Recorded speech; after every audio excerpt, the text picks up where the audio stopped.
जय श्री राम। दशहरा या विजयादशमी पर्व की आप सभी को शुभकामनाएं। दशहरे पर क्यों देते हैं सोना पत्ती या शमी के पत्ते? आइए इस वीडियो में यही जानने का प्रयास करते हैं। वीडियो को लाइक कीजिए और जिन्होंने अभी तक मेरे इस चैनल वीणा भक्ति रस को सब्सक्राइब नहीं किया है वे इसे सब्सक्राइब भी करें।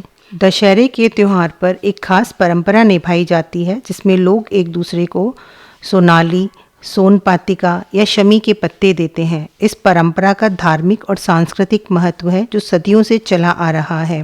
लोग इन्हें एक दूसरे को देकर समृद्धि और अच्छे स्वास्थ्य की कामना करते हैं। इस परंपरा के माध्यम से लोग आपस में पुरानी कड़वाहट को भूलकर नए सिरे से संबंधों की शुरुआत करते हैं। पौराणिक काल की एक कथा के अनुसार महाभारत के समय पांडवों ने अपने अज्ञातवास के दौरान अपने शस्त्र शमी वृक्ष के नीचे छिपाए थे। जब उनका वनवास समाप्त हुआ तब उन्होंने शमी वृक्ष की पूजा की और अपने शस्त्रों को पुनः प्राप्त कर युद्ध में विजय प्राप्त की। इस वजह से शमी वृक्ष को विजय का प्रतीक माना जाता है और दशहरे के दिन उसकी पूजा की जाती है। शमी के पत्तों का आदान प्रदान इसी विजय और समृद्धि का प्रतीक है। दशहरे के दिन एक दूसरे को शमी के पत्ते देने का अर्थ होता है सोने का आदान प्रदान करना। यह पत्ते समृद्धि, शांति और शुभता का प्रतीक माने जाते हैं। लोग आपस में सोनाली पत्ते देकर एक दूसरे को समृद्धि और खुशहाली की शुभकामनाएं देते हैं। यह परंपरा आपसी प्रेम, सौहार्द और भाईचारे को बढ़ावा देती है। एक अन्य कथा के अनुसार दशहरे के दिन कुबेर ने राजा रघु को स्वर्ण मुद्रा देते हुए शमी की पत्तियों को सोने का बना दिया था। इसके पीछे की कथा के मुताबिक अयोध्या के राजा रघु ने विश्वजीत यज्ञ किया और अपनी पूरी संपत्ति दान कर पर्णकुटी में रहने लगे।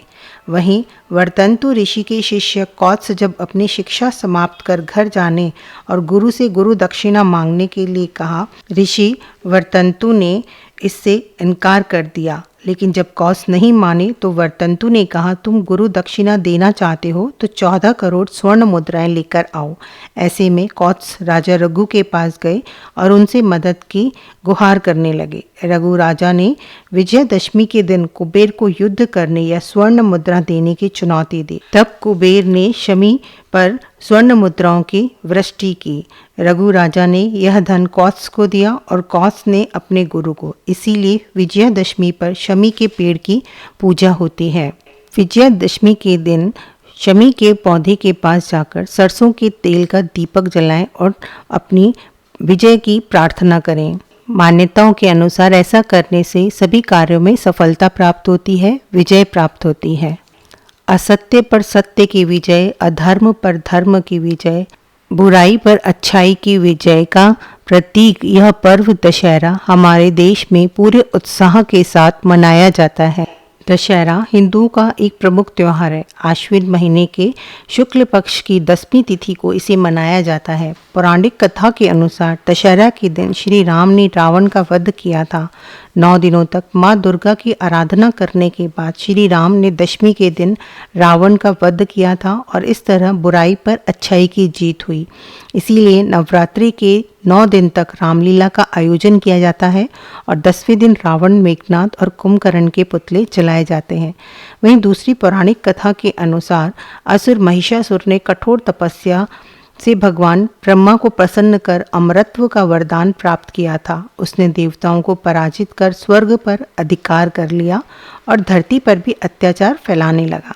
देवताओं ने महिषासुर से मुक्ति पाने के लिए त्रिमूर्ति ब्रह्मा, विष्णु और महेश से प्रार्थना की। तीनों देवताओं ने अपनी अपनी शक्तियां मिलाकर एक देवी को प्रकट किया जिसे देवी दुर्गा के नाम से जाना गया।